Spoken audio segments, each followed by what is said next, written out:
ये जो मैंने जो बातें कही हैं, बहुत इंपॉर्टेंट बातें कही हैं, ये आपका बेसिक बिल्कुल अच्छे से क्लियर कर देंगी HCF और LCM की वर्ड प्रॉब्लम्स के ऊपर। तो कोई भी नंबर जो 0 के साथ एंड होता है उसमें 2 और 5 प्राइम फैक्टर ज़रूर होता है। तो सबसे पहले उनके प्राइम फैक्टर निकालो। उन प्राइम फैक्टर्स में जो छोटी पावर वाले कॉमन फैक्टर हों उनका मल्टीप्लाई कर दो, वो HCF है। अगर आप प्रैक्टिकली एनालिसिस कर पा रहे हैं कि जो मेरा आंसर आने वाला है वो जो दो गिवन क्वांटिटीज़ हैं क्वेश्चन में उससे कम है, तो उसका मतलब हम HCF निकालेंगे, और उससे ज़्यादा है उसका मतलब हम LCM निकालेंगे। हेलो स्टूडेंट्स, कैसे हैं आप सब? आई होप बहुत ही अच्छे होंगे और अपनी लाइफ में बहुत ही बढ़िया कर रहे होंगे। देखिए, आज हम क्लास 10th का पहला चैप्टर स्टार्ट करने वाले हैं, दैट इज़ रियल नंबर। आप 9th क्लास आपने पास कर ली है, 10th क्लास आ चुकी है, जिसमें इस साल के लास्ट में बोर्ड एग्ज़ाम्स होंगे। प्रिपरेशन अगर अभी से अच्छी की जाए तो आगे चल के रिज़ल्ट भी बहुत अच्छा आएगा। देखिए, मैंने पहला चैप्टर में स्टार्ट करेंगे रियल नंबर्स। सबसे ऊपर लिखा मैंने जस्ट डू इट। मैथ्स को बढ़िया बनाने का मुझे एक ही तरीका लगता है कि बस उसे करो, जस्ट डू इट। मैं आपको यकीन से बता सकता हूँ, अगर आप रोज़ प्रैक्टिस करते हैं मैथ्स की, आए सॉल्यूशन उसका निकले नहीं निकले, आपको रोज़ प्रैक्टिस करनी है, अपने टीचर से पूछना है, फिर प्रैक्टिस करनी है, and practice practice practice makes you perfect. तो चलिए स्टार्ट करते हैं पहला chapter, that is real number. जो पहला टॉपिक है रियल नंबर का, that is fundamental theorem of arithmetic. काफ़ी सारा सिलेबस तो रिड्यूस हो चुका है, तो चिंता वाली कोई बात नहीं है। बहुत ही छोटा सेशन होगा, आई थिंक आधे घंटे में ख़त्म हो जाएगा। कोशिश करूँगा आधे घंटे में ख़त्म हो जाए। आइए स्टार्ट करते हैं। Fundamental theorem of arithmetic. Fundamental theorem of arithmetic क्या होती है, आइए इसे समझते हैं। देखिए, every composite number that can be expressed as the product, अरे भाई इधर कहाँ ध्यान है, इधर आओ, as the product of primes except the order in which they occur। चलिए, ये डब्बे को तो नहीं दिख रही, इसलिए मैंने इसलिए बनाया क्योंकि यहाँ लाइट आ रही है, तो मुझे पता है कि मुझे यहाँ नहीं लिखना है, ऐसे मज़ा आता है। तो देखिए, फंडामेंटल थ्योरम ऑफ अरिथमेटिक क्या है? Every composite number that can be express as the product of primes except the order in which they occur. सबसे देखो, वर्ड टू वर्ड हम इस स्टेटमेंट को समझेंगे। Every composite number. अब देखिए, कंपोजिट नंबर का मतलब क्या है? कंपोजिट नंबर वो नंबर होते हैं जिनके 2 से ज़्यादा फैक्टर होते हैं। फॉर एग्जाम्पल, आप 4 उठा लीजिए। 4 सबसे छोटा कंपोजिट नंबर होता है। क्यों? क्योंकि 4 1 से जाता है, 1 से डिविजिबल है, 2 से डिविजिबल है, और 4 से डिविजिबल है। तो 4 3 नंबरों से डिविजिबल है, इसका मतलब 4 कंपोजिट नंबर है। तो कोई भी नंबर जो 3 नंबर से डिविजिबल हो या 3 से ज़्यादा से डिविजिबल हो, वो कंपोजिट होता है। प्राइम आपको मालूम है, प्राइम केवल 2 नंबरों से डिविजिबल होता है, एक 1 से। 1 तो राजा है, 1 सबको डिवाइड कर देता है, एक 1 से और एक खुद से, वो प्राइम होता है। आइए आगे बढ़ते हैं। तो कंपोजिट नंबर आप समझ लिया। तो एवरी कंपोजिट नंबर, सारे composite number that can be express is the product of prime, जिसको हम कैसे एक्सप्रेस कर सकते हैं? प्रोडक्ट ऑफ प्राइम्स में, except the order in which they occur. Order की परवाह नहीं करनी। सारे फंडामेंटल थ्योरम ऑफ अरिथमेटिक कहती है कि आप सारे कंपोजिट नंबर को प्रोडक्ट ऑफ प्राइम्स में एक्सप्रेस कर सकते हो। सारे कंपोजिट नंबर प्राइम नंबर को मल्टीप्लाई करके ही आते हैं, फंडामेंटल थ्योरम ऑफ अरिथमेटिक ये कहती है। देखिए कैसे, एक एग्जांपल उठा लेते हैं। फॉर एग्जांपल, मैंने 18 उठा लिया। 18 क्या होता है? 2 × 3 × 3। देखिए, 2 भी प्राइम है, 3 भी प्राइम है, और ये वाला भी 3 प्राइम है। तो 3 प्राइम नंबरों को मल्टीप्लाई करके कंपोजिट नंबर आ रहा है। आप समझ रहे हैं? तो every composite number can be express in the product of prime. अब ऑर्डर आप कुछ भी ले लो, ऑर्डर आप ये ले लो 3 × 2 × 3, ऑर्डर आप ये ले लो 3 × 3 × 2, तो क्या ही फ़र्क पड़ गया? तो लिखा ना, except the order in which they occur. I hope आपको ये डेफिनेशन बहुत अच्छे से समझ में आ गई होगी। अब इसके ऊपर हम 2 क्वेश्चन करते हैं। चलिए क्वेश्चन देखते हैं। कहाँ खो गए? इधर आइए। देखिए 2 क्वेश्चन मैं लिख चुका हूँ। पहला क्वेश्चन है प्रूव दैट 4 की power n never ends with digit 0। क्या मतलब कि 4 की आप कुछ भी पावर लिख लो, जो आंसर आएगा उसमें एंड में 0 नहीं आएगा। क्या नहीं आएगा? 0। देखो कैसे, देखो फॉर एग्जांपल 4 की पावर 1 4 होता है ना, 4 की पावर 2 16 होता है, 4 की पावर 3 64 होता है, 4 की पावर 4 216 होता है। ऐसे करके बहुत आते हैं। 216 नहीं 256, 16 इंटू 16 256। Got it. अब ऐसे नहीं लिखना, सॉल्यूशन बता रहा हूँ। अब इसको हम प्रूव करेंगे जो अभी हमने फंडामेंटल थ्योरम ऑफ अरिथमेटिक पढ़ी उससे। देखिए कैसे, देखिए पहले हम सॉल्यूशन लिखते हैं फर्स्ट का। प्रूव दैट 4 की power n never ends with digit 0। Fundamental theorem हमें ये बताती है कि हर नंबर की यूनिक प्राइम फैक्टराइजेशन होती है।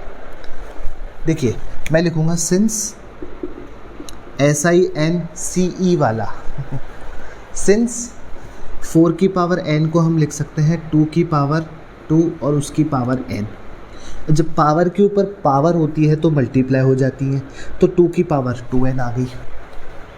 अब देखिए हम लिखेंगे to end with 0, to end with 0,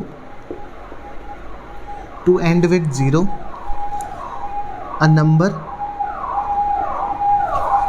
police की सायरन की आवाज़ तो नहीं आ रही हो तो इग्नोर कर देना यार। To end with 0 a number should be, a number should have, a number should have 2 and 5 as a factor।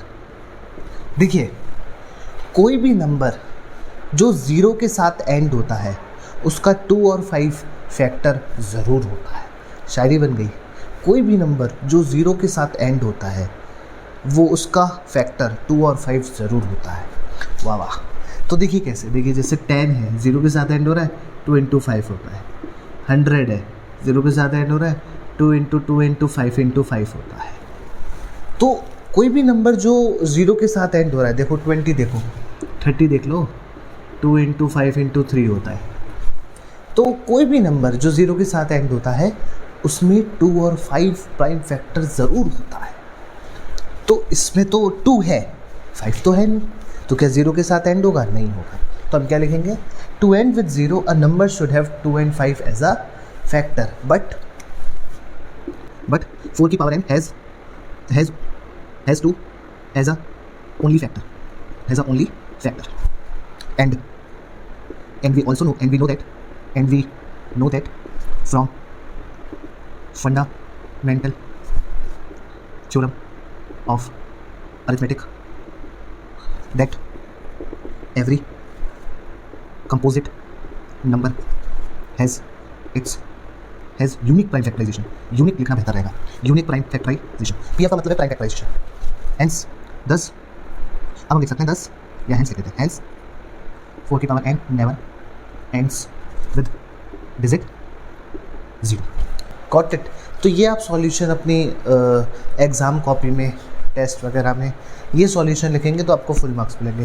देखिए ये क्वेश्चन 2 मार्क में भी आता है, 3 मार्क में भी आता है, कई बार 3 मार्क्स में भी ये क्वेश्चन आया है।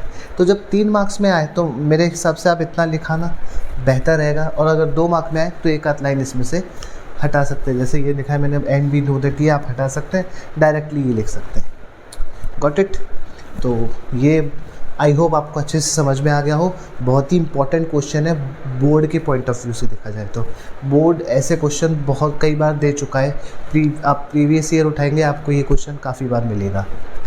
अब सेकंड है explain why 3 into 5 into 7 plus 7 is a composite number. ये क्वेश्चन मैंने NCERT एग्जाम्पलर से उठा है, बहुत सिंपल है। और ऐसे आपको RS अग्रवाल में, RD शर्मा में 1-2 क्वेश्चन मिल जाएंगे। RD शर्मा में भी ये क्वेश्चन है। तो देखिए कैसे सॉल्व करते हैं।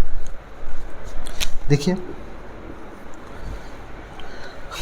अब देखिए कोई भी कंपोजिट नंबर होता है, आपको अभी मैंने बताया कंपोजिट नंबर वो होता है जिसके 2 से ज़्यादा फैक्टर होते हैं। तो अगर मैं ये शो कर दूं कि इस नंबर के 2 से ज़्यादा फैक्टर है तो मैं ये बता सकता हूँ कि हाँ ये कंपोजिट नंबर है।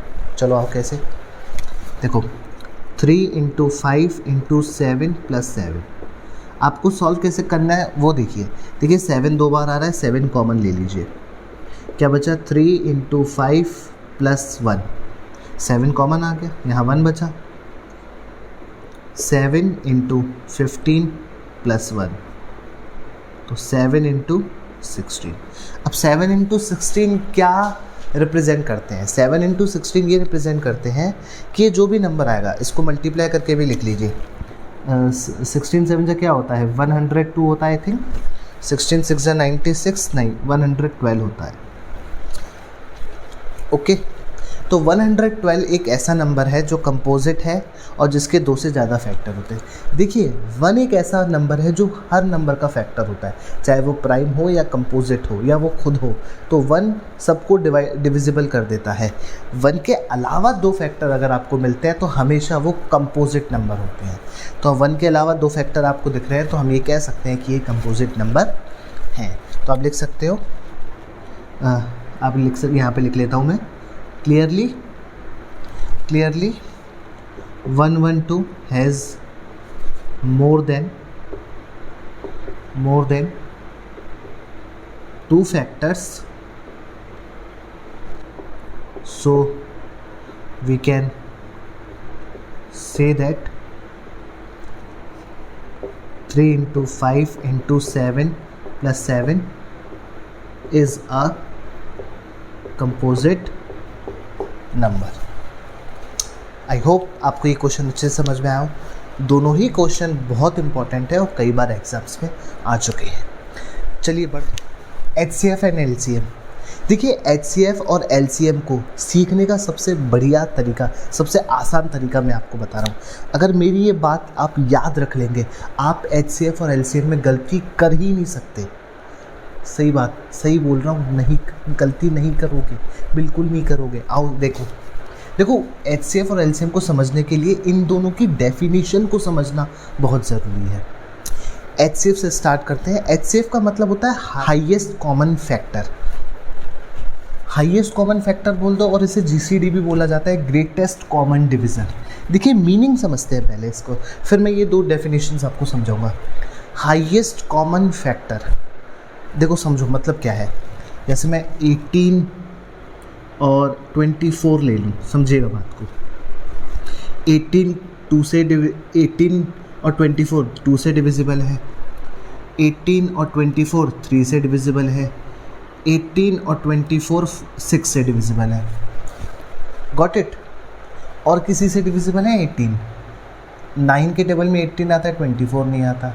और किसी से भी डिविजिबल, मतलब दोनों एक संग किसी और नंबर से डिविजिबल नहीं है।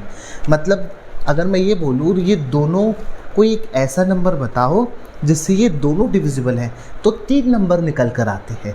पहला है 2, दूसरा है 3, तीसरा है 6। अब इसमें देखो हाईएस्ट कौन है? हाईएस्ट 6 है, तो हम बोलेंगे इन दोनों नंबरों का HCF 6 है। ये होता है HCF।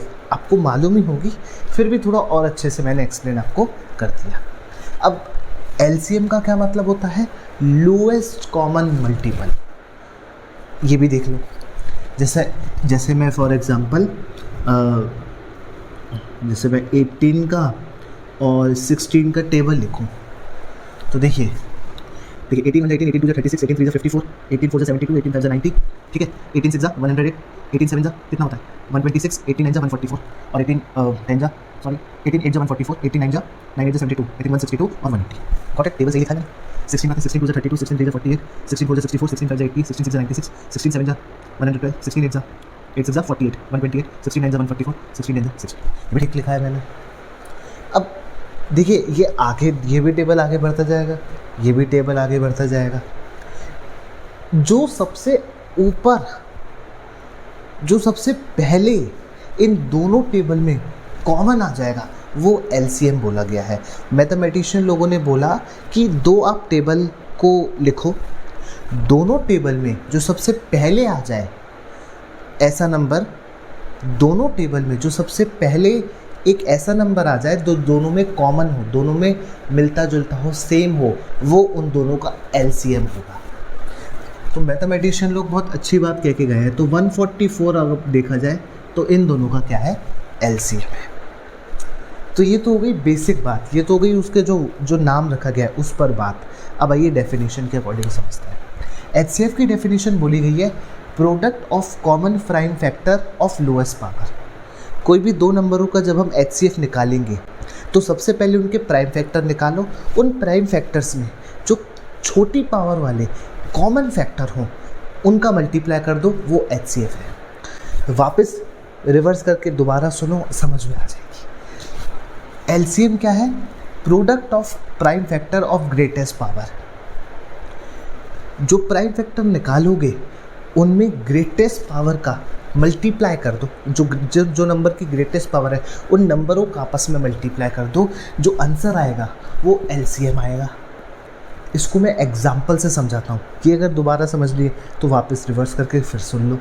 आओ एग्जाम्पल समझा, एग्जाम्पल से मैं बहुत क्रिस्टल क्लियर कर दूंगा आपको। ये वर्ड मैंने किसी वीडियो से चुराया लेकिन अच्छा है, चलो ठीक है। चलो देखो 144 का हम सबसे पहले क्या निकालेंगे, प्राइम फैक्टराइजेशन। तो 2 से जाएगा, 2 से 14, 2 2 4, 2 से 36, 2 से 18, 2 से 9, 3 से 3, 3 से 1। 180 का निकालिए। अरे निकाल रहे हो, अरे बोर तो नहीं हो रहे हो, मैं कुछ डांस कर लूँ क्या?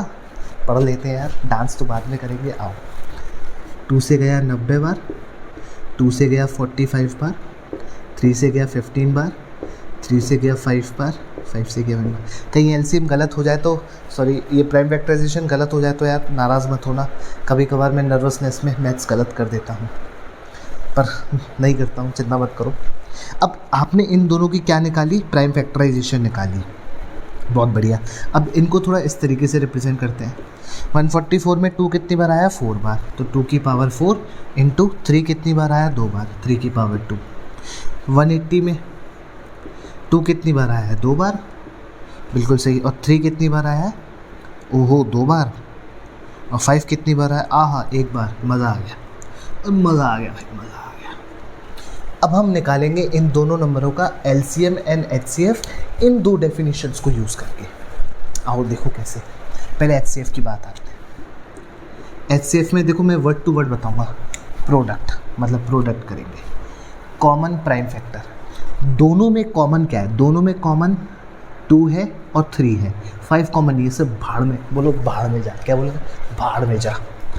अब ये दोनों कॉमन है। अब इन दोनों कॉमनों में भी लोएस्ट पावर देखो, 2 में लोएस्ट पावर 2 की पावर 2, 3 की लोएस्ट पावर तो कुछ है ही नहीं, सेम है। तो जब सेम पावर है तो यही लोएस्ट हुई, ये ग्रेटेस्ट हुई, है ना। तो ये एचसीएफ आ गया आपका। 4 × 9 दैट इज़ 36। इन दोनों नंबरों का एचसीएफ 36 होगा। आओ एलसीएम देखते हैं। एलसीएम में क्या बोला है, प्रोडक्ट, प्रोडक्ट वापस प्रोडक्ट लगाओ of prime factors, prime factors का product of greatest power. Greatest power 2 में ग्रेटेस्ट पावर क्या है, अच्छा देखो जो कॉमन है उसमें भी ग्रेटेस्ट पावर, मतलब ग्रेटेस्ट पावर क्या है 2 की पावर 4, इसमें ग्रेटेस्ट पावर वही 3 की पावर 2। 5 में ग्रेटेस्ट पावर 1 ही है, मतलब यही ग्रेटेस्ट है, इंटू 5। तो ये क्या हो जाएगा 16 × 9 × 5 कितना हो जाएगा, 16 5 = 80 × 9 720। इन दोनों का क्या हो जाएगा, एलसीएम। मुझे यकीन है कि आपको एचसीएफ और एलसीएम बहुत ही अच्छे तरीके से समझ में आ गया होगा। अगर समझ में आ गया तो कमेंट में लिखना कि हाँ सर समझ में आ गया, आप बहुत अच्छा पढ़ा रहे हो। अपनी तारीफ़ नहीं कर रहा, आपके जब कमेंट्स आएंगे तो मेरा और कॉन्फिडेंस बढ़ेगा, मैं और अच्छा कंटेंट लेकर आऊँगा। आप नहीं भी करोगे तो भी मैं अच्छा कंटेंट लेकर आऊँगा, क्योंकि मेरे को बड़ा अच्छा लगता है आप सबको पढ़ाना। चलिए आगे बढ़ते हैं और कुछ एप्लीकेशंस पे काम करते हैं और कुछ क्वेश्चंस करते हैं। देखो एक जादू दिखाता हूँ। देखो चुटकी बजाऊँगा ये रफ हो जाएगा, फिर चुटकी बजाऊँगा फिर नए क्वेश्चंस आ जाएंगे जो आगे पढ़ाने वाला हूँ। देखो आगे क्वेश्चन। एडिटिंग मुझे तभी बहुत बढ़िया लगती है, मज़ा आता है। चलिए क्वेश्चन करते हैं। ये थोड़ा अगर ज़्यादा हो गया हो तो माफ़ कर देना यार। देखिए, मैं 2-3 आपको वर्ड प्रॉब्लम करवाऊंगा एचसीएफ और एलसीएम के ऊपर। मैंने देखा है बच्चे काफ़ी कंफ्यूज हो जाते हैं वर्ड प्रॉब्लम में कि इसमें एचसीएफ निकलेगा या एलसीएम निकलेगा। मैं आपको एक बहुत ही अच्छा तरीका बताऊंगा ये पहचानने का कि इसमें एचसीएफ निकलेगा एलसीएम निकलेगा, और जो तरीका बताऊंगा वो भी एक प्रैक्टिकल तरीका बताऊंगा। आप अच्छे से सोच पाएंगे, आप अपने ऊपर कॉन्फिडेंट होंगे कि हाँ मैंने जो सोचा है वो सही है, उसमें एचसीएफ ही निकलेगा या इसमें एलसीएम ही निकलेगा। चलिए इस क्वेश्चन से स्टार्ट करते हैं। क्या लिखा है? On a morning walk. एक मॉर्निंग वॉक पे 3 पर्सन्स निकलते हैं। कौन कौन वो पर्सन्स हैं? आइए नाम लिख लेते हैं उन पर्सन्स के। एक है मुन्नी, एक है शीला, और तीसरी कौन सी होगी? तीसरी होगी सविता। अरे सर सविता क्यों ले रहे हो? मेरी मर्जी, मैं लूँगा। तो ये 3 औरतें हैं ये 3 औरतें मॉर्निंग वॉक पे निकलती हैं। 3 पर्सन स्टेप ऑफ टुगेदर, संग में चल रही हैं। दियर स्टेप मेज़र, कोई मेरे जैसा वह बंदा आया मैथ्स वाला, वही मैथ्स का टीचर आया, उनके स्टेप्स काउंट करने लगा। ये चले पहला स्टेप्स काउंट, स्टेप वो कितना डिस्टेंस है दोनों कदमों में वो नाप लिया। तो मुन्नी के है 40 सेंटीमीटर, शीला के है 42 सेंटीमीटर, सविता के 45 सेंटीमीटर। तो हमसे पूछा गया है what is the minimum what is the minimum distance each should walk. तीनों को कितना डिस्टेंस, कम से कम कितना डिस्टेंस वो चलें कि each can cover the same distance in complete steps, कि तीनों मुन्नी शीला सविता तीनों कंप्लीट स्टेप्स में सेम डिस्टेंस कवर कर पाए। मान लो यहाँ से लेकर यहाँ तक चलना है, तो अब तीनों के स्टेप्स तो अलग अलग हैं, कोई इतना चल रहा है, कोई इतना चल रहा है, कोई इतना चल रहा है, लेकिन अंत में तीनों एक जगह आकर मिले, सेम कंप्लीट डिस्टेंस में सेम डिस्टेंस कवर कर पाए। अब इसमें एचसीएफ निकालें या एलसीएम निकालें, ये अगर हो सकता है आपको रटा हुआ हो, अरे सर ये जो टाइम वाला होता है ना, ये इसमें हम है ना, या डिस्टेंस वाला होता है, या जिस क्वेश्चन में मिनिमम लिखा होता है वहाँ पे एलसीएम निकालते हैं। देखो मैं इसका रीज़न बता रहा हूँ कि इसमें एलसीएम क्यों निकाला जा रहा है। एक छोटा एग्जाम्पल लेते हैं, एक छोटा एग्जाम्पल लेते हैं 2, 3, 4। मान लो 3 छोटे छोटे बच्चे हैं, एक 2 सेंटीमीटर का, एक बच्चे का जो स्टेप है पहला वो 2 सेंटीमीटर का है, एक का 3 सेंटीमीटर का, एक का 4 सेंटीमीटर का। तो तीनों कितने स्टेप्स चलेंगे कि वो सेम डिस्टेंस पर आ जाएंगे, कंप्लीट डिस्टेंस में सेम डिस्टेंस पे आएंगे। देखो कैसे, मेरा मतलब सुनो, देखो ये एक और कदम चलेगा तो 2 2 जा 4 हो गया, ये एक और कदम चलेगा 2 3 जा 6 हो गया, 2 4 जा 8, 2 5 जा 10। 5 कदमों में ये यहाँ पे पहुँच जाएंगे 10 पर, है ना। 5 कदमों में ये यहाँ पे पहुँच गए। देखो 3 2 जा 6, 3 3 जा 9, 3 4 जा 12, 3 5 जा 15, 4 2 जा 8, 12, 16, 20। अगर आप ध्यान दें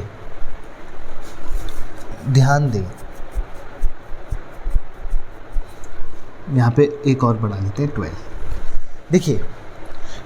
देखिए ये इधर 12 आ रहा है, इसमें इधर 12 आ रहा है, इसमें इधर 12 आ रहा है। मतलब दोनों को सेम डिस्टेंस पर चलने के लिए, तीनों को सेम डिस्टेंस पर पहुंचने के लिए, एक फिक्स पोजीशन पे पहुंचने के लिए दो को कितने कदम चलने पड़े?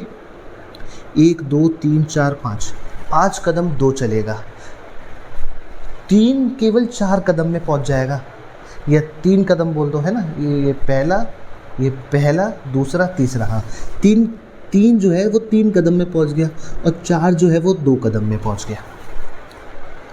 तो ये, और अभी मैंने बताया था एलसीएम का मीनिंग क्या होता है, जो तीनों में लोएस्ट कॉमन हो वो एलसीएम होता है। तो उसका मतलब इस क्वेश्चन में हम एलसीएम निकालेंगे, क्योंकि ये बात साफ जाहिर करती है कि इसमें एलसीएम निकलेगा। मतलब आपको सेम डिस्टेंस पर पहुंचना है, तो जिसका 4 सेंटीमीटर का गैप है, जो स्टेप है वो 2 कदम चलेगा, और जो 3 है वो 3 कदम चलेगा, और जो 2 है वो 5 कदम चलेगा। 2 को ज़्यादा मेहनत करनी पड़ेगी।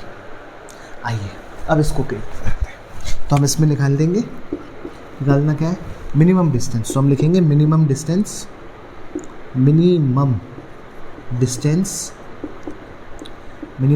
Is equals to LCM of 40, 42 and 45 centimetre. अब LCM निकालना तो मैंने अभी पिछले वाले क्वेश्चन में समझाया है, आओ निकालते हैं।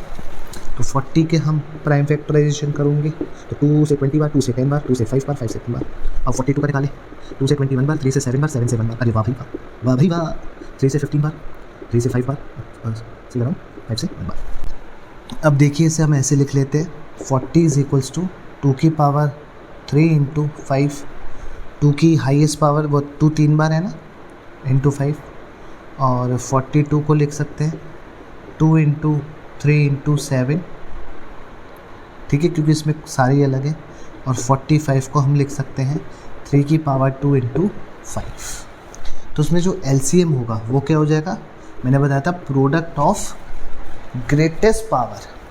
तो 2 की पावर ग्रेटेस्ट 3 है, 3 की पावर 2 ग्रेटेस्ट है, 5 ग्रेटेस्ट है और 7 ग्रेटेस्ट है। Got it. आइए से मल्टीप्लाई करते हैं, 8 इंटू 9 इंटू 7 5 ज़ा 35, 9 से मल्टीप्लाई करते हैं, 9 5 ज़ा 45, 9 3 ज़ा 27 और 4 31, 8 5 ज़ा 40, 8 1 ज़ा 8 12, 8 3 ज़ा 24 20, 2520 सेंटीमीटर कवर करेंगे, तब जाकर ये एक सेम पोजीशन पर पहुंच पाएंगे। Got it. इतना मतलब ये सेम, ये क्या पूछा था, what is the minimum distance, इतना डिस्टेंस अगर इसको मीटर में लिखें तो कितना हो जाएगा, 25.2 मीटर। इतना डिस्टेंस अगर जब ये तीनों चलेंगी तो इतना, कम से कम इतना डिस्टेंस चलने पर सेम डिस्टेंस कवर होगा कंप्लीट स्टेप्स में। कंप्लीट स्टेप्स ऐसे नहीं 5.5 6.5, कंप्लीट 1 2 3 4 5 कंप्लीट स्टेप्स। तो आई होप आपको समझ में आया हो अच्छे से। अब एक और वर्ड प्रॉब्लम हो जाए तो आइए अगला क्वेश्चन करते हैं। एक नेवी कॉन्टिंजेंट का ग्रुप है जिसमें 276 मेंबर्स हैं, is to march behind the band of 24 drummers. मतलब ये 276 जो मेंबर्स हैं वो 24 ड्रमर्स के पीछे, मतलब एक परेड में है। Like 2 groups are to march in the same number of columns. 2 group हमें बनाने हैं, सेम नंबर ऑफ कॉलम्स क्या होती हैं, सेम नंबर ऑफ कॉलम। तो बोला what is the maximum number of column in which they can march. अब इसमें कैसे पता लगाएं कि HCF या LCM। देखिए कई टीचर बताते हैं, ये मतलब ये हिंट होती है क्वेश्चन से कि मैक्सिमम हो तो आप HCF निकाल दो और मिनिमम हो तो आप LCM निकाल दो। मेरे अकॉर्डिंग ये तरीका ठीक नहीं है। आपको क्वेश्चन को एनालाइज करना चाहिए और फिर समझना चाहिए कि HCF निकलेगा या LCM निकलेगा। देखो मैं आपको बताता हूँ मैं कैसे एनालाइज करता हूँ। देखिए यहाँ पे 276 मेंबर्स हैं और 24 ड्रमर्स हैं। आप सबसे पहले ये पता करें कि क्वेश्चन में निकालना क्या है। क्वेश्चन में निकालना है नंबर ऑफ़ कॉलम्स। अब जो लाइनें होती हैं, जैसे स्कूल में 100 कम बोल रहा हूँ 500 600 1000 बच्चे होते हैं स्कूल में, वो उनकी जब सुबह प्रेयर होती है तो वो भी लाइन बना के खड़े होते हैं। तो मुझे एक बात बताइए, मान लीजिए बॉयज़ और गर्ल्स हैं तो वो उनकी अलग अलग लाइन है। तो मुझे एक बात बताइए, प्रैक्टिकली सोचिए, क्या वो लाइनें जो 1000 2000 जितने भी स्टूडेंट्स हैं एक स्कूल में, लड़कों की जो लाइनें हैं और जो लड़कियों की लाइनें हैं, क्या वो लाइनें 1000 और 2000 के बराबर या उससे ज़्यादा होंगी या उससे कम होंगी? ऑब्वियस कम होंगी। आपने अभी यही सोचा ना कम होंगी, हाँ मैं इंटरेक्ट कर पा रहा हूँ आपसे।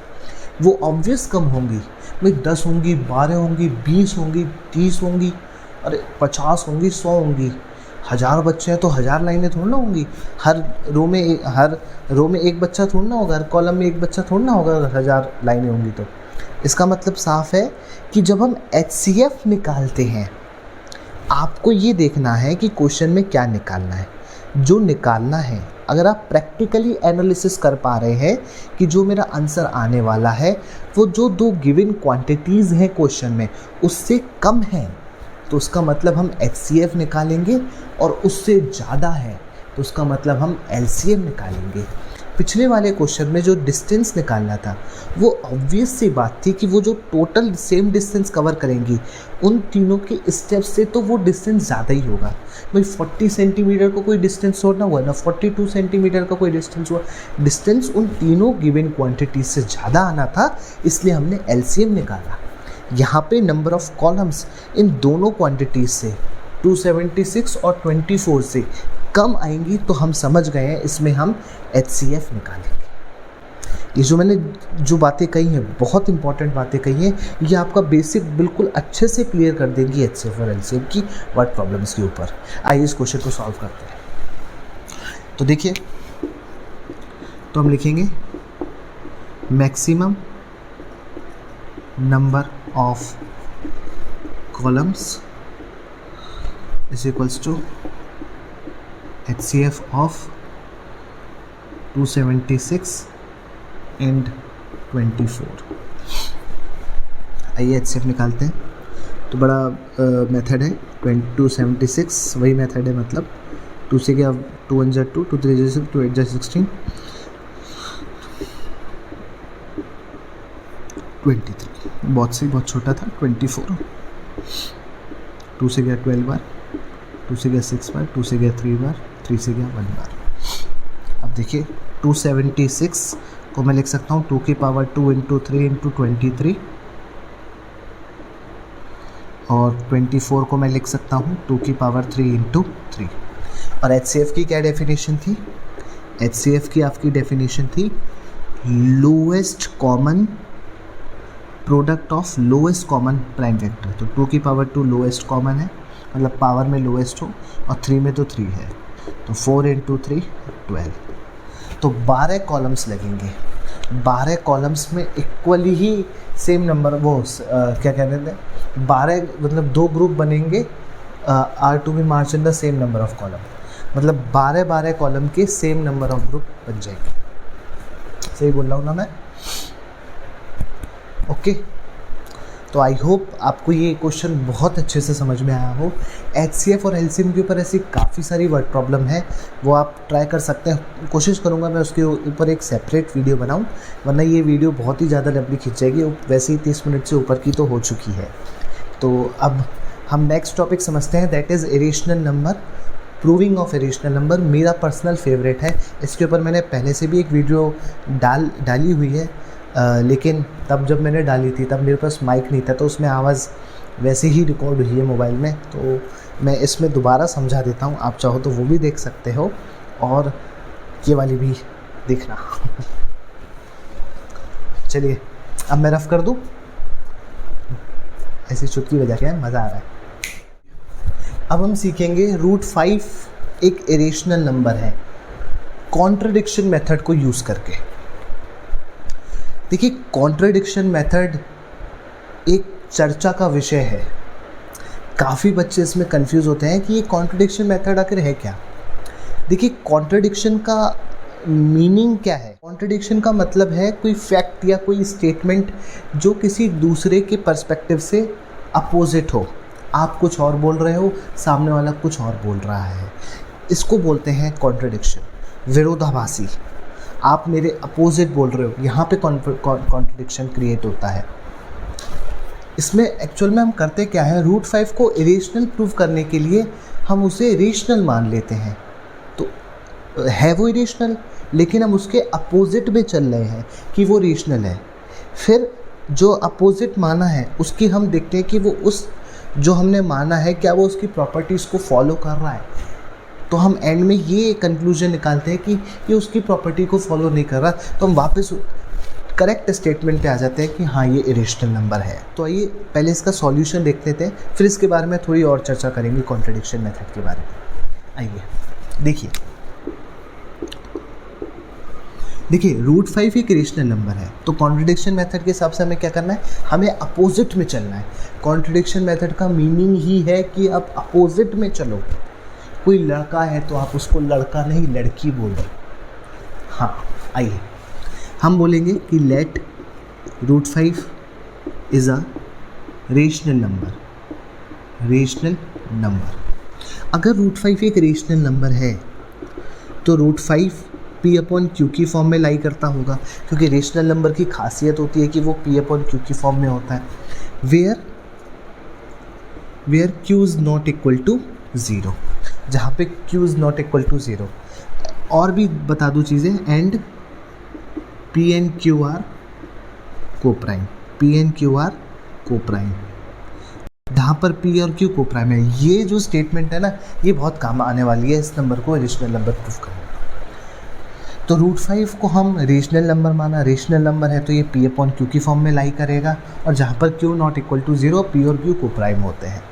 आगे देखिए, आगे क्या मेथड है कि इसमें स्क्वायरिंग करा दो, स्क्वायरिंग ऑन बोथ साइड्स। तो आप स्क्वायरिंग करा देंगे तो ये हो जाएगा रूट 5 का स्क्वायर, हो जाएगा P square upon Q square, यह आ जाएगा 5, यह आ जाएगा P square upon Q square. Got it. अब हम क्या करेंगे, क्यू स्क्वायर को वहाँ ले जाते हैं, 5q square equal to p square, q और बिल्कुल से 5 को नीचे ले आते हैं, q square is equals to p square upon 5।